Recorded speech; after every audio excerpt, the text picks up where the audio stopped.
Cyprus is an island located in the eastern Mediterranean Sea, bordering Turkey in the north and Syria in the east.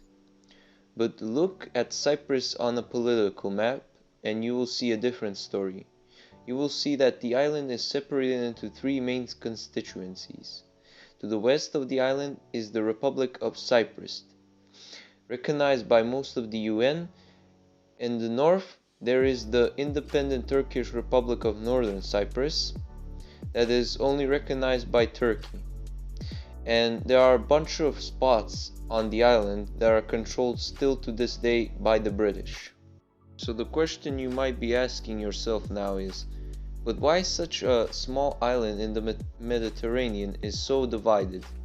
To understand this, we need to take a look into the history of the island. Before Cyprus was under the control of the British, it was part of the Ottoman Empire. The Ottomans seized Cyprus from Venice in the 16th century. The island population was almost entirely Greek, with small pockets of Latin influence. But after the Ottoman takeover, masses of Turks started to immigrate to Cyprus, and by the end of the 19th century, the island's population was divided into two main ethnic groups: the Greeks, with about 70% of the population, and a large minority of about 28% were the Turks. In the 19th century, Great Britain and all of the other great European powers were calling the Ottomans the sick man of Europe. With the Ottomans in decline, Russia seized the opportunity and attacked the Ottomans in the Russo-Turkish War of 1877-1878, where Russia claimed swabs of land in the Balkans and a puppet Bulgarian state. But this didn't last, because in 1878 the Berlin Congress limited these gains. After the Berlin Congress, there was a secret agreement with the Ottomans and the British, where they would take sovereignty over the island in the event of a Russian attack. But because in World War I the British and the Ottomans were on opposite sides, the British ultimately took the island for themselves. After decades of British control, the Greeks started to revolt against British control. A prominent organization became popular, that being EUCA, which promoted the ideas of enosis, or unity with Greece. But this idea was unpopular with the Turks, and they rather stay under control by the British than become part of Greece, where their rights were in danger or being revoked. So the Turks were a large minority on the island, and they had their own goals to be met. So the Turks wanted taksim, or separation of the island, to a Turkish part and a Greek one.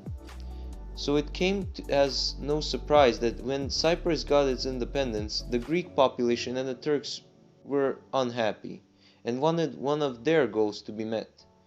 When Cyprus got its independence, three countries signed a constitution for the country, those being Britain, Greece, Turkey.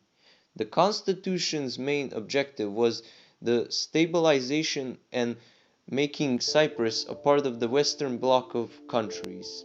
In the constitution, it was also stated that there was no way to trespass the status quo or reform the constitution. It was illegal.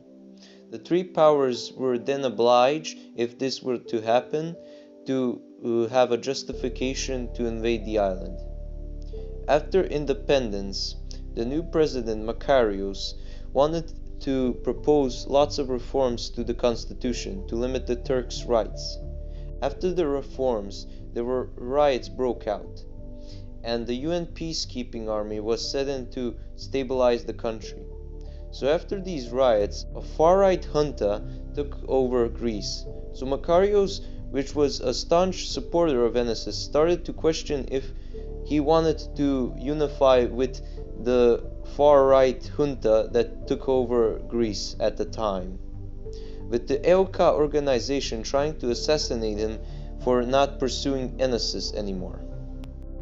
After a counter-coup happened in Athens, the new government wanted to seize Cyprus, so they staged a coup in Cyprus and ousted the democratically elected Makarios in favor of Nikos Samson, a EOKA execution member. After Turkey came to Greece and Britain for discussing their new move, with ultimately both Greece and Britain declining to help, Turkey devised an invasion of the island in 1974. Then Turkey invaded and seized about 3% of the island in July. Then peace talks began to stabilize the country and turn it back into its pre-war period. But because the peace talks were going nowhere, for the final deciding of the country, Turkey decided it was going to resume its offensive until it had about 40% of the country under the control of the Turkish army. This move by Turkey was illegal, supported by no law or justification.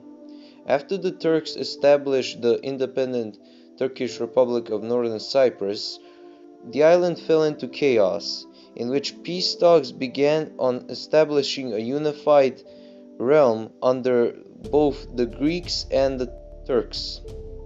But because of a politician named Rauf Denktash, he revoked every proposal for unification with the Greek Cypriots. After decades of strife between the two opposing sides, the Greeks and the Turks finally decided to talk over unification. After the end of the Cold War and the outage of Rauf Denktash as Prime Minister of the independent Turkish Republic of Northern Cyprus. Though peace talks soared after both sides wanted two different forms of unification, in which the Greek Cypriots wanted a solid federative union of the two states, where both states couldn't get out of the union. On the other hand, the Turks wanted a loose confederacy, where they can get out of the confederacy if they felt like their rights were getting revoked. Today the problem is still ongoing, but a common peace deal is near. That's what I hope, at least.